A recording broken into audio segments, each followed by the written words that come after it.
السلام عليكم ورحمة الله وبركاته. أحلى اخوات، عاملين ايه؟ كل سنة وانتم طيبين. خلاص عملنا حاجة العيد وعملنا الكحك والبسكوت وعملنا البيديفور والحاجات الجميلة دي. بس أكيد بيتبقى حاجات عندنا بتفضل. بيتبقى حاجات متكسرة، احنا مش عايزين نرمي حاجة. كل حاجة كلفتنا ساعة العيد، فمش عايزين أي حاجة تترمي. أي حاجة اتكسرت عندك هنعمل لها إعادة تدوير وهنعملها بطريقة جميلة جدا. انا جبت معايا هنا حله، حطيت فيها حوالي 6 معالق سكر، حوالي 120 جرام. ممكن تزودي حاجه بسيطه بس انا حبيت كده كويس خالص. حسيت السكر كده معايا هيكون حلو، لان البسكوت فيه سكر والحاجات والشوكولاته اللي هستخدمها في الاخر فيها سكر. فاستخدمت حوالي 120 جرام، كانوا 6 معالق سكر. 3 معالق كبار كاكاو. طبعا كل ما تستخدمي نوع كاكاو حلو كل ما هتيجي نتيجه افضل. معايا هنا كوباية لبن، المفروض كوباية كبيرة اللي هي بتاخد 250 جرام أو 250 ملي. الكوباية اللي عندي كانت صغيرة بتاخد 200 بس، فكملتها بشوية كمان. يعني حوالي 250 ملي لبن كده أنا حطيتهم دلوقتي.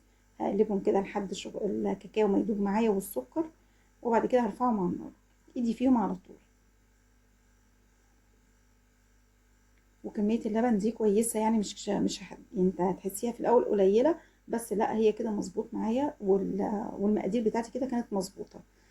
انا كده رفعتها على النار وهقلبها طول ما انا شغاله بقى، هفضل اقلب فيها لحد ما تغلي معايا زي ما انتم شايفين كده بنفس الشكل. هنا بقى خلاص غليت معايا والسكر كله داب والكاكاو ما شاء الله مفيش حاجه خالص مكلكعه، ويا ريت تنخلي الكاكاو برضو قبل ما تستخدميه عشان في مرات بيبقى فيه حبيبات كده. نزلت عليه بكيسين فانيليا برضو تقليبه، وهنزل عليهم ب150 جرام زبده، حوالي كده 5 مكعبات. 5 مكعبات كده كبار.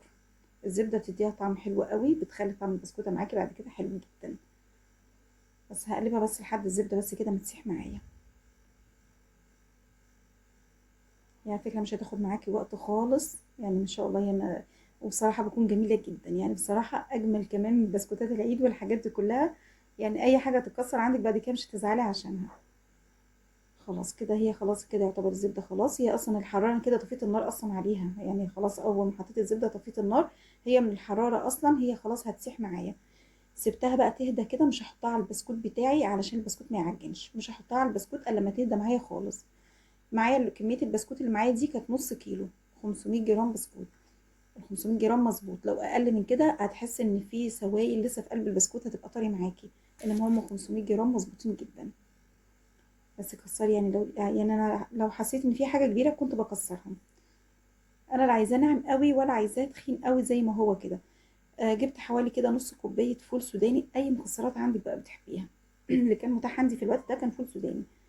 عندك بقى طبعا بندق لوز الموجود عندك واللي بتحبيه عايزه تحطيه حطيه. بيديها طعم حلو قوي. المكسرات بتخلي طعمها جميل جدا. نزلت عليها بالخليط اللي انا عملته بتاع الكاكاو، حطيته على البسكوت كده وقلبته كده بقى طبعا مع البسكوت مع الفول او المكسرات اللي هتحطيها. تقليبه حلوه كله يدخل كده في قلب بعض.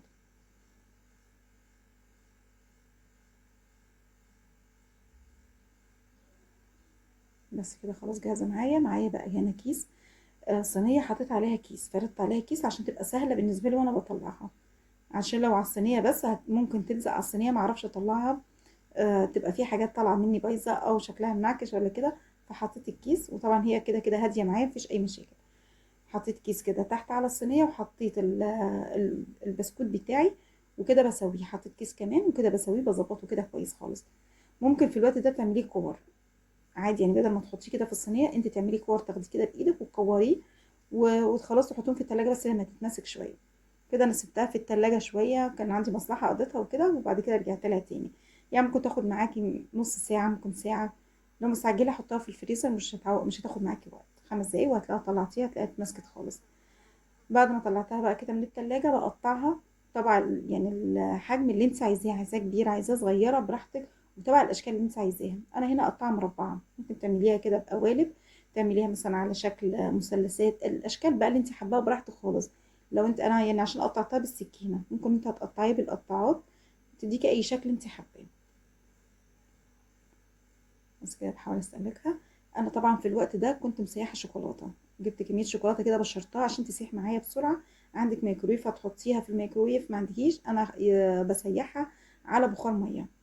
بحط حاجه فيها ميه بس ما بخليش الشوكولاته تيجي كده على يعني الطبق بتاع الشوكولاته ما يجيش على الميه مباشر. يعني ممكن احط مصفى واحط بعديها الطبق بتاع الشوكولاته ده. بشرت الشوكولاته وحطيت عليها شويه زيت وقلبتهم، لكن ما بحس ان هي بتسيح معايا بنزلها كده من على البخار وافضل اقلب فيها على طول. هنا برضو على الشوكولاته حطيت شويه فول سوداني، مش حابه تحط فول سوداني تاني على الشوكولاته خلاص، بس انا يعني بحب الفول السوداني اصلا بيبقى طعمها حلو قوي. باخد بقى القطعه اللي انا مقطعاها دي بتاعه البسكوت، باخدها واغطسها كده في قلب الشوكولاته من الجنب ده ومن الجنب ده. في الوقت ده وهي لسه يعني طريه معاكي الشوكولاته قبل ما تنشف، اديها رشه كده من من الفول السوداني او رشه من اي حاجه عندك عشان تثبت، وهي لسه الشوكولاته طريه. رك الشوكولاته ما جمدت خلاص مفيش حاجه هتلزق لو حطيتيها عليها. اي حاجه عندك حابه تزيني بيها حطيه وهي لسه الشوكولاته طريه. طبعا انا عملتها كده، بعد كده بحطها في التلاجة شويه او اسيبها حتى لو بره التلاجة. يعني انا ساعه عملتها كان يعني الجو كان مسقع، لان انا عملتها كان في رمضان مش دلوقتي يعني بصراحه. فكان الجو مسقع شويه فهي جمدت معايا بره. ممكن تسيبيها في التلاجة عشان تقدري تنقليها كده براحتك. انا هنا عملت شويه مكسرات كده، يعني طحنتهم شويه، شويه فول سوداني طحنتهم كده نعمتهم شويه عن الفول السوداني اللي انا كنت حاطاه، ورشتهم كده على الوش بس بيديها شكل بس كده وخلاص. بس ما شاء الله والله كانت طعمها جميل جدا. وكده استغليت البسكوت اللي عندي، بدل ما كان هيترمي لا انا استغليته واستخدمته في حاجه تانية، وبصراحه كان جميله جدا. يا رب ان شاء الله تجربوها، ويا رب يكون الفيديو عجبكم وتكونوا استفدتوا باي معلومه. والف هنا والشفا ومع الف سلامه. السلام عليكم.